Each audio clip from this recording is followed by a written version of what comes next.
कहानी। हेलो दोस्तों, आज हम बात करेंगे एक ऐसी महिला की जिसने चंबल के बीड़ों से लेकर संसद तक का सफर तय किया। एक ऐसी शेरनी जिसने समाज की रूढ़ियों को तोड़ा और नारी शक्ति का परचम लहराया। जी हाँ, हम बात कर रहे हैं आयरन लेडी फूलन देवी की। तो चलिए उनके रोमांचक और प्रेरणादायक जीवन की कहानी शुरू करते हैं। 10 अगस्त 1963 को उत्तर प्रदेश के जालौन जिले के गढ़ का पुरवा गांव में मल्लाह जाति में फूलन देवी का जन्म हुआ। गरीबी, लैंगिक भेदभाव और अशिक्षा ने उनके बचपन को घेर रखा था। उस दौर में दलितों के लिए शिक्षा वर्जित थी और लड़कियों को बोझ समझा जाता था, लेकिन फूलन ने बचपन से ही साहस का परिचय दिया। बचपन में ही फूलन ने नदी में डूबती सहेली को बचाया, मगरमच्छ से एक औरत की जान बचाई और आग की लपटों में घुसकर एक बच्चे को जिंदा निकाला। कहते हैं ना, पूत के पांव पालने में दिख जाते हैं। फूलन की बहादुरी बचपन से ही चमक रही थी, मगर किस्मत ने फूलन के साथ क्रूर मजाक किया। 11 साल की उम्र में उनकी शादी 3 गुना उम्र के पुतीलाल से कर दी गई।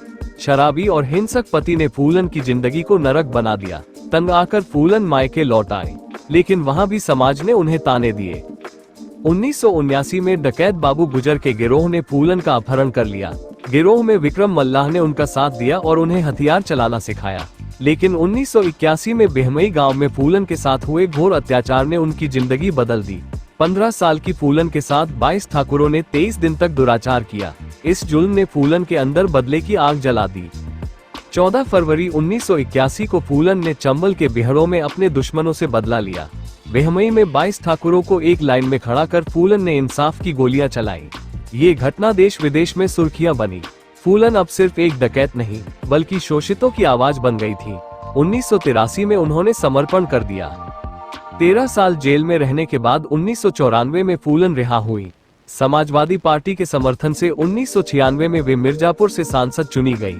संसद में फूलन ने दलितों, महिलाओं और गरीबों की आवाज बुलंद की। 1996 में उन्होंने बौद्ध धर्म अपनाया और जातिगत भेदभाव के खिलाफ आवाज उठाई।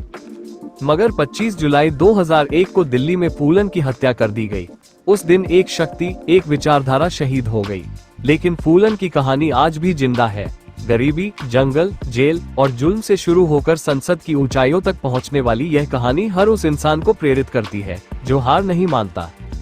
फूलन ने साबित किया कि नारी किसी से कम नहीं। उनकी कहानी पर बनी किताबें और फिल्में दुनिया भर में देखी गई। टाइम मैगजीन ने उन्हें विश्व की श्रेष्ठ विद्रोही महिलाओं में 4था स्थान दिया। फूलन मरकर भी अमर हो गई। दोस्तों, फूलन देवी की कहानी हमें सिखाती है कि हालात चाहे जितने मुश्किल हों, साहस और हौसले से हर मंजिल हासिल की जा सकती है। आपको फूलन की कहानी कैसी लगी? कमेंट में जरूर बताएं। अगर आपको यह वीडियो पसंद आया तो लाइक, शेयर और सब्सक्राइब करना न भूलें। मिलते हैं अगली कहानी के साथ। नमस्ते।